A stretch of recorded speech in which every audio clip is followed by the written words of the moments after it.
Sir क्या हाल है जी आपके? अदाब सर। बिल्कुल ठीक। आज ठीक। ईरान पर डिस्कस करना है। दो मैंने आपको पिक्चर भेजी है। हेलो। तो हाँ। जनाब, हाँ, ये छोटी सी प्रेजेंटेशन है ईरान का। हम गवर्नमेंट सिस्टम देखते हैं कैसा है, और बड़ा इंटरेस्टिंग है। अगर दो स्लाइड आपने अगर मुझे आप लगा दें। किधर भेजा हुआ है? दोनों दोनों पे भेजा हुआ है, आपको मिल जाएंगे। 10 सोसाइटी 10। हाँ, अच्छा, एक ये किताब का पहले सर्वर दिखा दें, ताकि मैं रेफरेंस हम्म। दे दूं कि इस किताब से हमने इंफॉर्मेशन ली है। तो फिर इसको आगे लेके चलते हैं। बड़ी इंटरेस्टिंग इंफॉर्मेशन मुझे नजर आई थी। अच्छा, ये है जी। द गुड सोसाइटी एन अच्छा, introduction to comparative politics. Alan ये ड्रेपर एंड स्टीव किताब वैनसी। बहुत रेकमेंड हम करेंगे। जरूर पढ़िए, बहुत खूबसूरत किताब है, बहुत डीप है। इसको लिखी है एलन ड्रेपर ने। और गुड हम्म। सोसाइटी में इन्होंने कंपैरिजन किया है दुनिया में जो मुख्तलिफ सोसाइटीज हैं, जैसे पोस्ट कम्युनिज्म सोसाइटी हैं, जैसे रशिया चाइना को। डेमोक्रेटिक सोसाइटीज को डिस्कस किया है, उनमें फिर डेवलप कंट्रीज को डिस्कस किया है, मुख्तलिफ तरह की गवर्नमेंट को डिस्कस किया है। Beautiful book. तो ये जरूर आप लोग पढ़िए किताब। इस किताब से ये अगला जो पेज है, इसको थोड़ा अगर हम्म। बड़ा कर दें आप, तो मजा आएगा। मैं फिर इसमें से पढ़ के बताता हूँ उसमें मैंने क्या हम्म। निकाला है। अच्छा। मैं निकालता हूँ जी। देखें, ये जो ईरान है ना, ईरान की गवर्नमेंट किस तरह वर्क करती है उसके बारे में है ये। ठीक है। हम्म। और ये चार्ट दिया हुआ है कि किस तरह से ये गवर्नमेंट चलती है। तो मैं भी निकाल लेता हूँ उसका। एक सेकंड होल्ड कीजिएगा, मेरे सामने ही होना चाहिए। अच्छा। हम्म। देखें, ईरान का मैं थोड़ा सा इंफॉर्मेशन दूंगा इस बुक से, फिर मैं इस चार्ट पे आ जाऊंगा। 5 मिनट लगेंगे। ईरान की ये किताब लिखती है, जो हिस्ट्री है वो 2500 साल पुरानी है। काफी। हम्म। इसको ईरान को पहले पर्शिया कहा जाता था।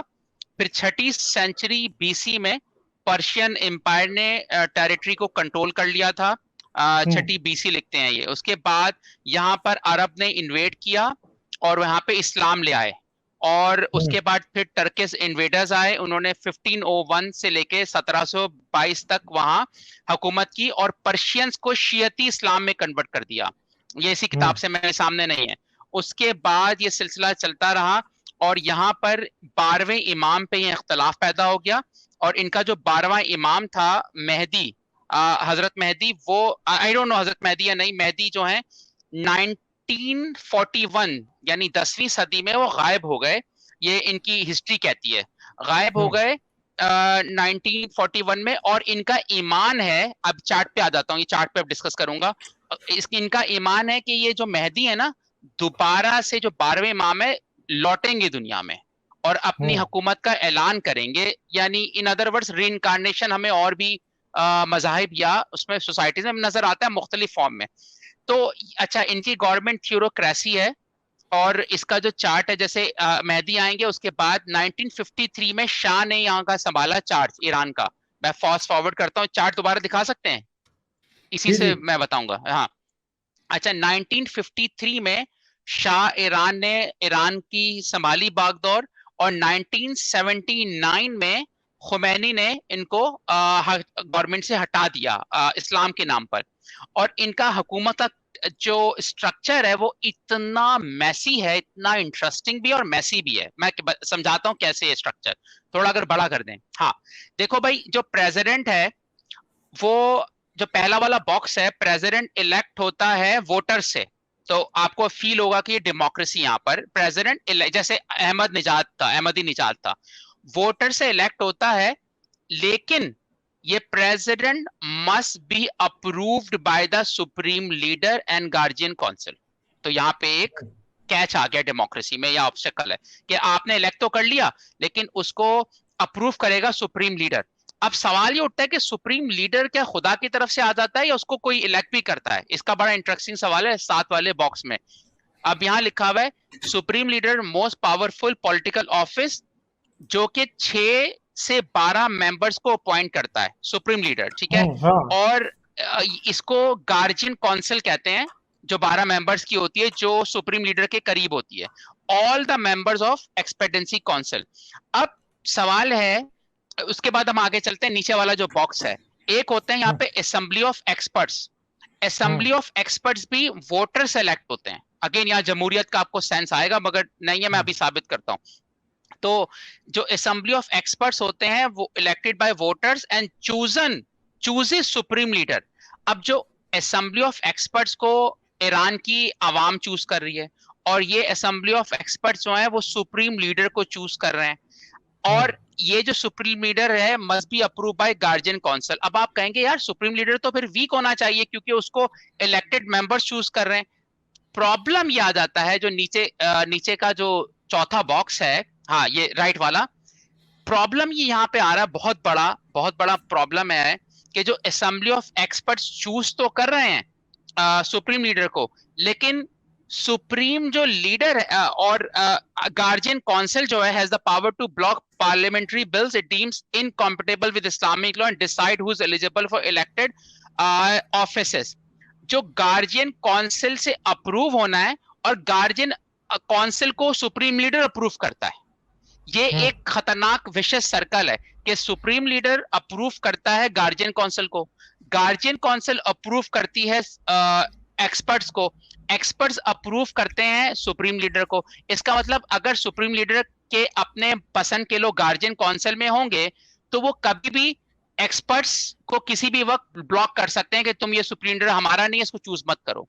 यहां तक बात क्लियर हुई गालिब भाई जो मैं बताना चाह रहा हूँ, मैं कंफ्यूज कर रहा हूँ? हाँ मतलब घन चक्कर है ना, हाँ वही लोग एक दूसरे को लोग चूज कर रहे हैं, कोई इंडिपेंडेंट तरीका नहीं है। हाँ यानी और सुप्रीम लीडर लोगों की जो वोट है उसकी कोई कीमत भी नहीं नजर आ रही।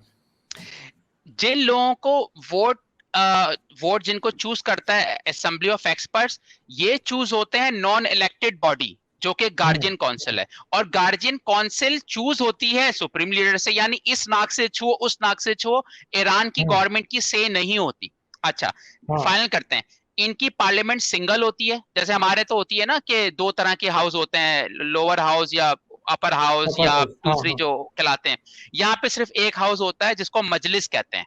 ठीक है, ये कहते तो elected by voters, but candidates must be approved by the guardian council, that council which is approved by the supreme leader। अच्छा यहाँ पर दो तीन और बड़े मोटे मोटे मैं आपको पॉइंट ऐड कर देता हूं कि ये जो ईरानियन जो खुमैनी था ये अपनी फौज पे बिलीव नहीं करता था, इसको हमेशा डर रहता था, तो इसने रेवोल्यूशनरी गार्ड्स को तश्कील किया था। ये होते हैं बदमाश।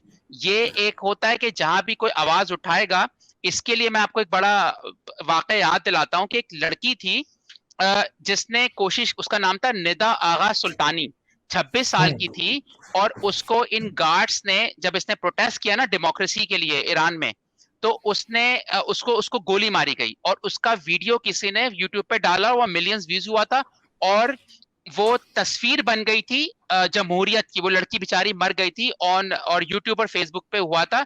निदा आगा सुल्तानी को आप लोग यूट्यूब पे देख सकते हैं। तो जिसने फिल्म बनाया गया, और इस तरह से इनकी रिजीम इस तरह काम करती है। आखिरी पॉइंट दे देता हूं, ये लोग कहते हैं कि हम इस्लाम की असल पिक्चर हैं, और ये जो सुप्रीम लीडर है ये खुदा की तरफ से खुदा के रूल्स को लाता है। तो ये इतनी खिचड़ी और खतरनाक गवर्नमेंट है। एक आखिरी पॉइंट, 2009 के सर्वे में ये जो लास्ट पर 2009 में जो ये कौन सी जो करप्शन को रेट करती है, एमनेस्टी कौन सी है ये, ट्रांसपेरेंसी इंटरनेशनल ने 2009 के सर्वे में ईरान को टॉप 10 मोस्ट करप्ट गवर्नमेंट का खिताब दिया था। लोग, अब ये बात मैं हैरान हूं कि लोग तो शिया पाकिस्तान के कहते हैं ईरान से ज्यादा तो ईमानदार कोई नेशन ही नहीं है, ईरान तो इस्लाम की असल पिक्चर है। अगर ऐसा है तो टॉप 10 मोस्ट करप्ट नेशन में ईरान कैसे आ गया था भाई 2009 में? करंट डेटा मेरे पास नहीं था। तो कहने का मकसद ये है कि ये, अच्छा एक और मशहूर इनके बारे में कहावत है अमेरिका में, कि अमेरिका में जो अमीर होता है ना, मैं आखिरी बात खत्म करता हूं, अमेरिका में जो अमीर होता है वो सियासत ज्वाइन करता है। ईरान में ये मशहूर है कि जो अमीर नहीं होता वो सियासत इसलिए ज्वाइन करता है वो अमीर हो जाए, क्योंकि सुप्रीम लीडर, दाढ़ी तो आपको उसकी नजर आती है, ये वही रूहानियत के नाम पर अपनी पसंद के लोग बिठाते हैं और फुल टाइम करप्शन करते हैं। तो हम क्या कह सकते हैं कि ये देखें कैसे कैसे कंट्री यूज कर रहे हैं इस्लाम को। जी सर। ठीक है सर। हाँ, और बाकी बस आप कॉल ले सकते हैं, बस मैंने थोड़ा ईरान का जो है उसको वो नहीं जा रहा कहीं। अच्छा, वो जेल में रहेगा। उसने कहा उसने खुद ही इनकार कर दिया। उसने कहा भाई मैं नहीं जा रहा, इधर ही हूं मैं बैठा। अच्छा शेख रशीद, ये नई खबर सुन लें, शेख रशीद ने नॉन मुस्लिम गार्ड्स उनको लेने पड़े क्योंकि कोई मुसलमान उनको किल कर सकता है शेख रशीद साहब को। ये बात अभी मेरी न्यूज आई है सामने कि अब क्योंकि अच्छा। अगर हाँ, वरना मुमताज कादरी की तरह उनको शूट कर सकता है, तो उन्होंने हाँ। ईसाई हिंदू गार्ड्स रख लिए हैं। मतलब ये भी यार, माय गॉड। मतलब क्या हो रहा है यार ये। और एक और लास्ट बात, कल असेंबली के मैंने पूरा इजलास थोड़ा बहुत देखा पाकिस्तान की पार्लियामेंट का, और मैं आंख में आंसू तो जरूर आते हैं कि ये वाहिद पार्लियामेंट है जो 2 घंटे पाकिस्तान की गुर्बत, आवाम के मसले सॉल्व करने के बजाय 2 घंटे इस पे फाइट कर रहे थे कौन ज्यादा अच्छा मुसलमान और कौन नबी को ज्यादा प्यार करता है। ये हाँ। ऐसी असेंबली है, ये ऐसे लोग, पाकिस्तान के अवाम को पता नहीं कब आंख खुलेगी। Sir, I am done with my all talk, you can take anyone's call. Thank you. चलें जी, ठीक है सर।